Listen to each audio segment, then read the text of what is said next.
Hi, I'm Shelley Treacher from bristolcounselling.co.uk. This is my fourth video talking about coping with COVID-19 isolation as a therapist. And this week I'd like to talk about fight or flight. They say as a therapist that you are only one step ahead of your clients, and that is largely true, but especially at this time, and definitely was this week for me. So, fight or flight. I've been noticing that I've been having waves of tiredness and being really frustrated with myself for not being able to get on with what I usually get on with.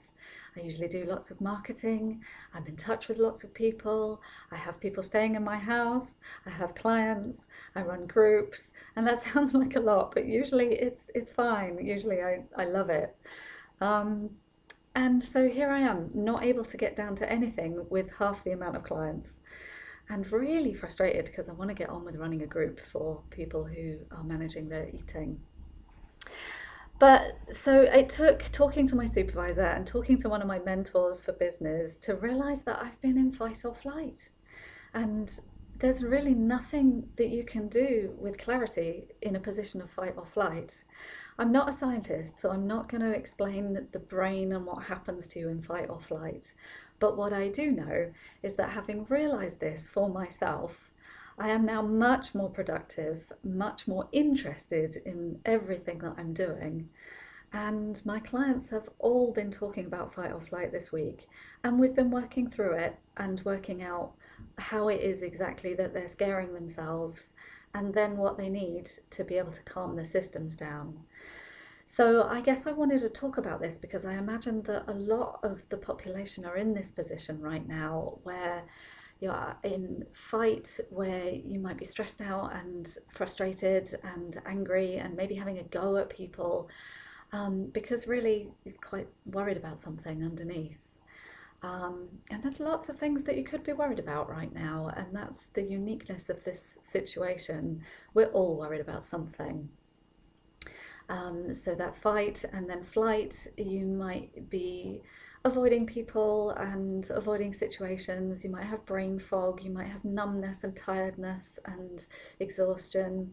Um, and that could be any of the other things. It could be hiding and all the other things that come with when our nervous system is stressed out and goes into hyperarousal and goes out of the window of tolerance, and we can't cope very well or as we normally do.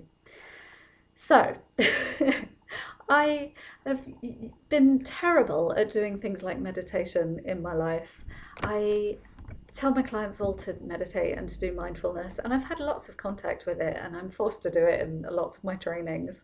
But I've got to be honest, I've been really bad at doing it myself and taking time out in the day to do it, obviously because I've been too busy. In my head, I've been thinking, no, I need to go and do this business thing or get on top of this thing or go and talk to this person.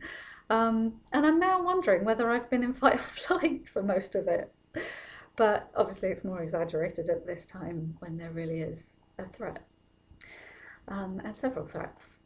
So I've suddenly become a proponent of meditation, and I literally have been doing it 3 times a day because I love it.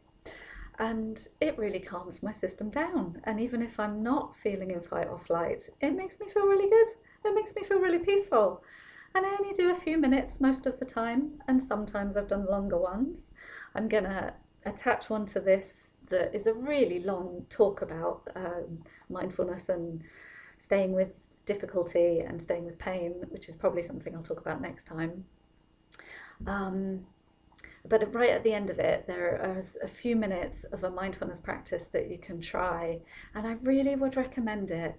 And I'd also say that if you can't find time for this, or you think you don't want to do it, that might mean that you are actually in fight or flight and probably need it. So I guess I just urge you to recognize whether your system does feel hyper-aroused, hyper-stimulated, too sensitive, and whether you might need to just calm down a little bit.